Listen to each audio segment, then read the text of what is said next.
College शिक्षा विभाग राजस्थान के तत्वावधान में आयोजित विश्वविद्यालय का पाठ्यक्रम के ई कंटेंट निर्माण एवं ऑनलाइन लाइव कक्षाओं के ज्ञान दूत कार्यक्रम 2.0 में आप सभी विद्यार्थियों का स्वागत एवं अभिनंदन। इस कार्यक्रम के माध्यम से विद्यार्थियों में विषय परक ज्ञानवर्धन, अकादमिक समस्या का समाधान एवं समय का रचनात्मक उपयोग संभव हो पा रहा है। इस कक्षा में हम समाजशास्त्र विषय का पठन करेंगे। मैं डॉक्टर सुदेशना परिजा, सह आचार्य समाजशास्त्र, आपके साथ चर्चा करूंगी समाजशास्त्र के कुछ महत्वपूर्ण कॉन्सेप्ट्स के बारे में। कॉन्सेप्ट्स चर्चा का विषय है सामाजिक मानदंड यानी सोशल नॉर्म्स, सोशल सैंक्शंस यानी प्रतिबंध यानी दंड विधान, तथा सामाजिक मूल्य यानी सोशल वैल्यूज के विषय पर व्याख्यान का यह प्रथम भाग रहेगा। इस विषय पर व्याख्यान की रूपरेखा कुछ इस प्रकार से रहेगी। सर्वप्रथम हम सामाजिक मानदंड यानी सोशल नॉर्म्स के अर्थ को समझेंगे, उसकी विशेषताओं का उल्लेख करेंगे तथा उनके प्रकारों के बारे में जानकारी प्राप्त करेंगे। उसके बाद हम सोशल सैंक्शंस यानी प्रतिबंध या तो फिर दंड विधान के बारे में जानकारी लेंगे। दंड विधान या सैंक्शंस के अर्थ को समझेंगे, प्रकार्य को समझेंगे, उसके सोशल फंक्शंस के बारे में जानकारी लेंगे एवं वो उनके प्रकारों का भी उल्लेख करेंगे। सोशल सैंक्शंस एवं सोशल नॉर्म्स, इन दोनों के बारे में डिटेल जानकारी प्राप्त करेंगे। उन दोनों में क्या अंतर है उसका भी कुछ स्पष्टीकरण निकालने का प्रयास करेंगे। उसके पश्चात हम सोशल वैल्यूज यानी सामाजिक मूल्यों के बारे में जानकारी लेंगे, उसके अर्थ को समझेंगे, विशेषताओं के बारे में उल्लेख करेंगे एवं प्रकारों को भी समझने का प्रयास करेंगे। उसके बाद हम सामाजिक मानदंड यानी सोशल नॉर्म्स तथा सामाजिक मूल्य यानी सोशल वैल्यूज, इन दोनों में अंतर को स्पष्ट करने का प्रयास करेंगे। अंत में, व्याख्यान के अंत में हम उपसंहार के रूप में जो हमने आज इस व्याख्यान में जो पठन किया है, मुख्य बिंदुओं का उल्लेख करेंगे, मुख्य बिंदुओं को आउटलाइन करेंगे। आइए अब सामाजिक मानदंड या सोशल नॉर्म्स के अर्थ को समझने का प्रयास करते हैं। प्रत्येक समाज कुछ नियमों द्वारा या निर्धारित नॉर्म्स द्वारा, आदर्शों द्वारा संचालित होता है।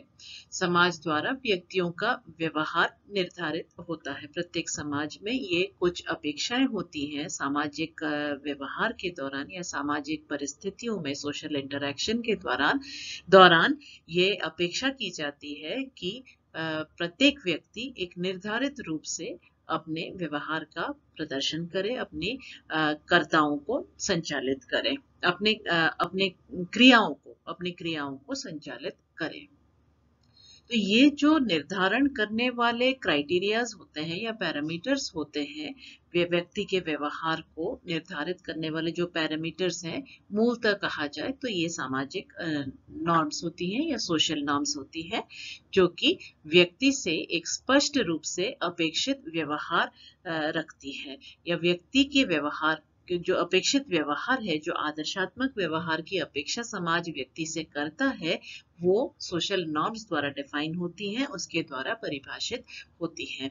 यानी व्यक्तियों का व्यवहार का निर्धारण सोशल नॉर्म्स यानी सामाजिक मानदंड करती हैं।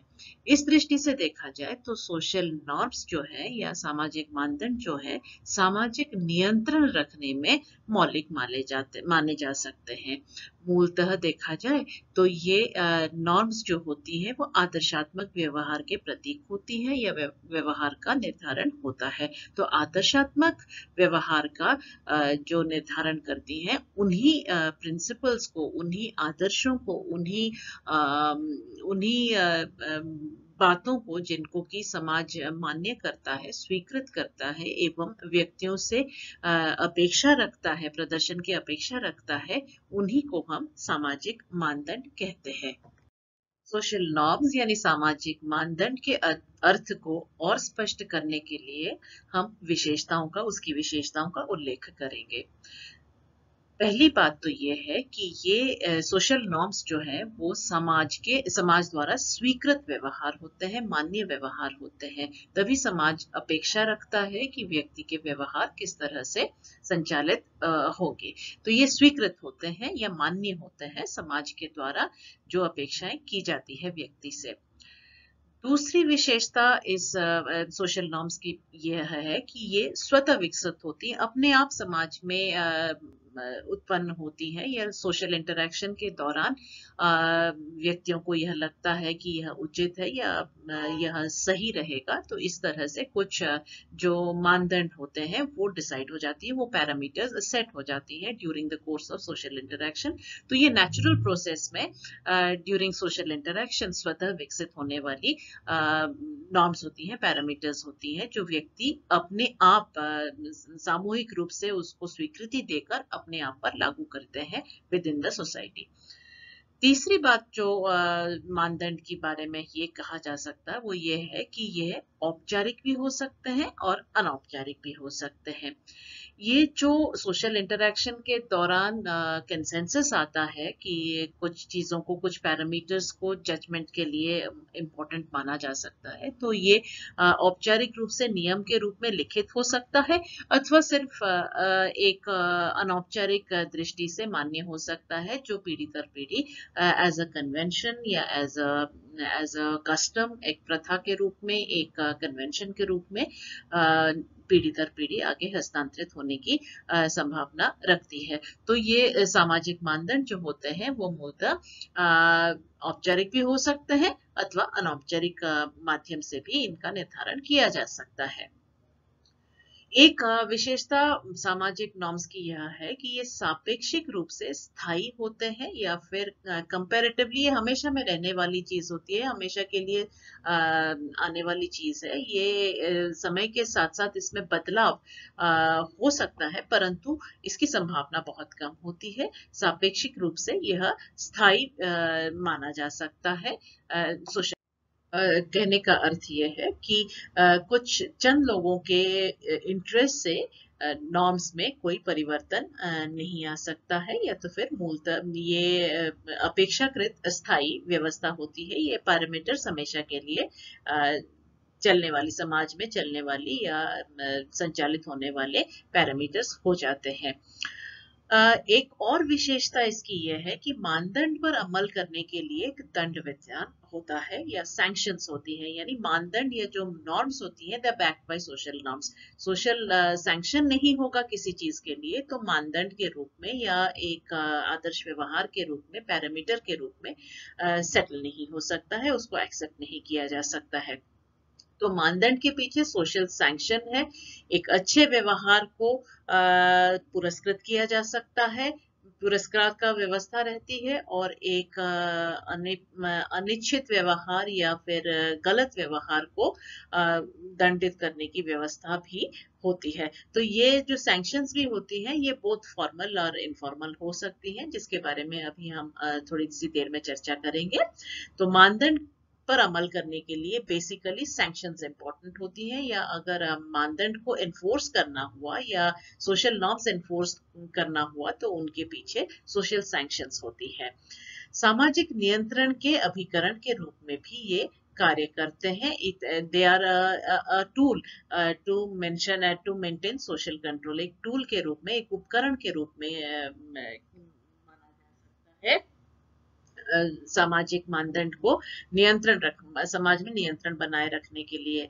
यानी कि सैंक्शंस के द्वारा जब अच्छे आदर्शात्मक व्यवहार को प्रोत्साहन मिलता है तो गलत व्यवहार को वही रोक भी लग जाता है दंड व्यवस्था के द्वारा, या फिर किसी एक रोक के द्वारा, किसी एक एनी अदर मैकेनिज्म, किसी और तंत्र के माध्यम से, जो कि गलत व्यवहार को प्रोत्साहन नहीं दे रहा हो। तो सामाजिक नियंत्रण इससे संभव हो पाएगा, क्योंकि अच्छे व्यवहार को प्रोत्साहन मिलता है एवं बुरे व्यवहार को या गलत व्यवहार को गलत ठहराया जा सकता है, या उस पर कई तरह से रोक लगाई जा सकती है। तो सामाजिक नियंत्रण में ये सहायक होते हैं।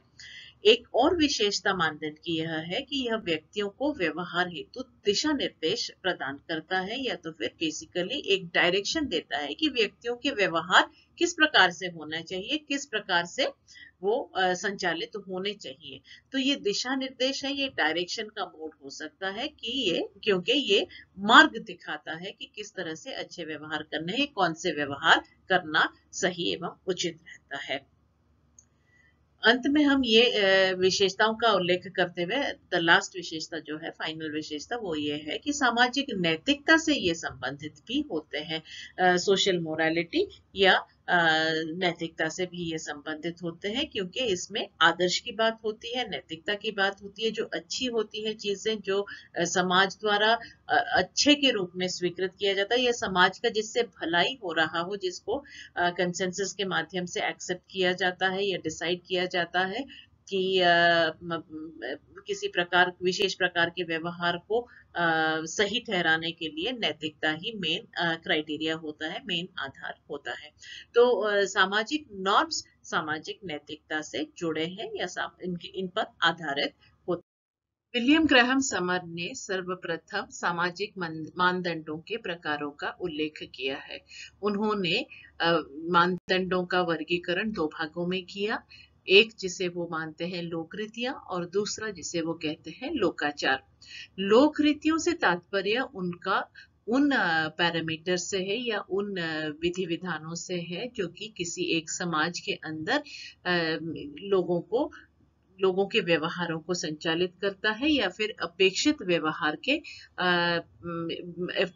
व्यवहारों के प्रतिमान माने जा सकते हैं। तो लोक रीतियों को अगर लिटरल शब्द में समझा जाए या लिटरल भाषा में उसकी शाब्दिक दृष्टि से देखा जाए, तो लोक रीतियां बेसिकली किसी एक सोसाइटी के या किसी एक समाज विशेष के रीति रिवाजों से है, या फिर किसी एक group of society, group of people के रीति रिवाजों से है, या आम लोगों के रीति रिवाजों से ही जुड़ा हुआ है, जो कि उनके व्यवहार के अपेक्षित व्यवहार के प्रतिमान उनके सामने रखता है। इस अर्थ में देखा जाए तो ये जो लोकरीतियां हैं वो सामाजिक संरचना की हिफाजत करती हैं या यथावत रहने देती हैं समाज की स्ट्रक्चरल एस्पेक्ट को, क्योंकि वहां पर सोशल रिलेशनशिप्स भी उसी तरह से डिफाइन हो जाती हैं अपेक्षित व्यवहारों के माध्यम से। तो सामाजिक संरचना की हिफाजत करते हुए ये माने जाते हैं, क्योंकि ये बुनियादी ढांचे से किसी समाज के बुनियादी ढांचे के निर्माण में मौलिक हो सकते हैं। दूसरी बात ये कहा जा सकता है कि ये आचरण में सहजता प्रदान करते हैं, यानी व्यक्ति के व्यवहार को एक दिशा मिल जाता है, व्यक्ति विशेष को समाज में उसकी क्या व्यवहार रहेगी, उसकी गतिविधियां कैसी रहेगी, उनकी क्रियाएं कैसी रहेंगी, उनके एक दिशा निर्देश की तरह ये कार्य करती है। एक और बात इसके संदर्भ में ये कहा जा सकता है लोकरीतियों के विशेषताओं को समझाते हुए, वो यह है कि ये स्वीकृत विधि होती है या ये एक्सेप्टेड प्रोसीजर्स होती है किसी भी समाज के अंदर, इसीलिए ये उसको कोई क्वेश्चन नहीं करता है और उनको मान्यता प्राप्त होती है। एक गत्यात्मक परंपरा के सूचक होते हैं ये लोक रीतियां, वो इसलिए क्योंकि समय के साथ साथ, परिस्थिति के बदलते साथ साथ, परिस्थितियों में परिवर्तन आने के साथ साथ यह महसूस किया जा सकता है कि किसी विशेष पैरामीटर को या किसी विशेष नियम को बदलने की आवश्यकता हो, या समय की मांग के हिसाब से परिवर्तित करने की आवश्यकता महसूस हो सकती है। इसीलिए लोक रीतियों को गत्यात्मक परंपरा के रूप में समझा जा सकता है। यह संस्कृति के तत्व होते हैं, क्योंकि ये संस्कृति या वे ऑफ लाइफ जो है लोगों की, जो कल्चरल एस्पेक्ट्स हैं वो संचालित होती हैं, क्योंकि वे ऑफ लाइफ कहीं ना कहीं सामाजिक क्रियाओं से संबंध रखता है, तो इसीलिए ये सांस्कृतिक तत्व के रूप में भी माना जा सकता है। इसे अमूर्त व्यवस्था कहा जाता है, या फिर ये इसलिए क्योंकि इनका कोई फिजिकल स्वरूप नहीं होता, उनका कोई भौतिक स्वरूप नहीं होता, बल्कि ये व्यक्तियों के आचरण में इंटरनलाइज होती हैं। अब सामाजिकरण की प्रक्रिया द्वारा ये इंटरनलाइज हो जाती हैं और व्यक्तियों के आचरण में प्रकट होती हैं, या फिर घटते हुए दिखाई देती हैं, या क्रियान्वित होते हुए देखे जा सकते हैं या समझे जा सकते हैं समाजशास्त्रीय दृष्टिकोण से। तो इस तरह से देखा जाए तो लोकरीतियां कहीं ना कहीं सामाजिक संरक्षण करने में भी इम्पोर्टेंट माने जा सकते हैं। सामाजिक वैल्यूज को या समाज के नियमों को की पालना इनके द्वारा सुनिश्चित किया जा सकते हैं। सामाजिक मानदंड के ये दूसरा प्रकार जो समन ने उल्लेख किया है वह लोकाचार है। लोकाचार का अर्थ है लोक रीतियां जो होती हैं उनके साथ साथ अगर नैतिकता का तत्व को जोड़ दिया जाए तो वो लोकाचार कहलाएगा। इसमें तार्किकता का अभाव होता है और ये समूह कल्याण की भावना से जुड़ी हुई होती है। विशेषकर देखा जाए तो ये उन नियमों का या फिर उन प्रोसीजर्स का या फिर उन अपेक्षित व्यवहारों की ओर संकेत करता है जो कि सामाजिक नियंत्रण के साधन के रूप में माने जा सकते हैं एवं इसमें समूह कल्याण की भावना हो। इनमें नैतिक नियमों से जुड़ा हुआ होता है या नैतिकता का तत्व इसमें जुड़ा हुआ होता है इन नियमों के साथ में। इसीलिए व्यक्तियों में नैतिक गुणों को विकसित करने के उद्देश्य से बनाए जा सकते हैं। नैतिक गुणों की तार्किकता से के पर बल देने के कारण इसमें तार्किकता का अभाव पाया जा सकता है कि इस नियम को बनाने किसी विशेष लोकाचार के बनाने के पीछे या क्रियान्वित करने के पीछे कोई रैशनल थॉट थिंकिंग नहीं होती है, कोई तार्किक सोच नहीं होती है, बल्कि नैतिकता की भावना से समूह कल्याण की भावना से बनाए जा सकते हैं। ये नियम कठोर हो सकते हैं क्योंकि जो इच्छित व्यवहारों पर कई बार रोक लग सकती है क्योंकि इसमें मॉरल वैल्यूज छिपे हुए रह जाते हैं।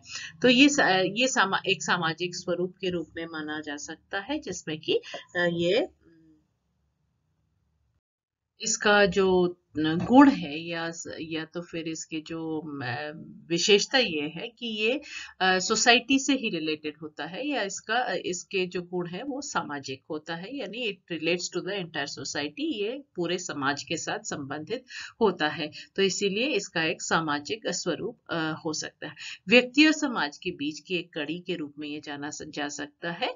व्यक्ति समाज के प्रति अपना समर्पण या समर्पण का भाव जो है वो प्रकट करता है इन नैतिक आधारों पर, क्योंकि इसमें समूह कल्याण की भावना होती है तो उसका समर्पण भी, व्यक्ति का समर्पण भी नजर आता है समूह के प्रति। एवं समाज की इन नैतिक तत्वों को माना जाना समाज की अपेक्षा रहती है ताकि समाज में समूह कल्याण बना रह सके। इसीलिए ये व्यक्ति और समाज के बीच के एक महत्वपूर्ण कड़ी माने जा सकते हैं।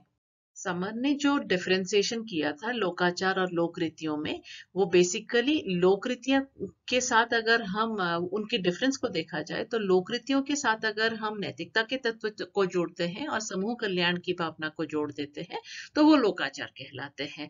इतना ही अंतर है इन दोनों प्रकारों में जो समर ने उल्लेख करने का प्रयास किया था। अब हम बात करते हैं सामाजिक प्रतिबंध या दंड विधान के बारे में। इससे क्या अर्थ है? जब हम सामाजिक नॉर्म्स की बात करते हैं तो नॉर्म्स को एनफोर्स करने के लिए सैंक्शंस बनाए जाते हैं, यानी सामाजिक मानदंडों के प्रवर्तन तंत्र मात्र है ये सामाजिक प्रतिबंध अथवा दंड विधान। किसी कर्ता के व्यवहार के प्रति सामाजिक प्रतिक्रिया दिखाई जाती है, उसी को सैंक्शन कह सकते हैं। और ये प्रतिक्रिया स्वीकृति की हो सकती है या अस्वीकृति की हो सकती है। कुछ उचित व्यवहार को प्रोत्साहित किया जा सकता है और अनुचित व्यवहार पर प्रतिरोध लगाया जा सकता है। तो मानदंडों के गढ़ने के उपकरण मात्र होते हैं सोशल सैंक्शंस या सामाजिक प्रतिबंध। सामाजिकरण की प्रक्रिया द्वारा ही ये आंतरिकृत व्यवहारों को विद्यमानों की सहायता से व्यक्तियों द्वारा ये निर्मित होते हैं सोशल सैंक्शंस। तो सोशल सैंक्शंस जो होती है, सैंक्शन भी कलेक्टिव दुर्खिम की भाषा में कहा जाए तो कलेक्टिव कंसेंस का ही रिजल्ट होता है, जिसमें कि सामूहिक कंसेंसस उससे प्राप्त होता है एवं कहीं ना कहीं ये नियम विधान जो है, नियम जो है वो सैंक्शन के रूप में एक दंड व्यवस्था या रिवॉर्ड पनिशमेंट के मैकेनिज्म के माध्यम से ये जो मानदंड होते हैं उनको क्रियान्वित करने के लिए बनाए।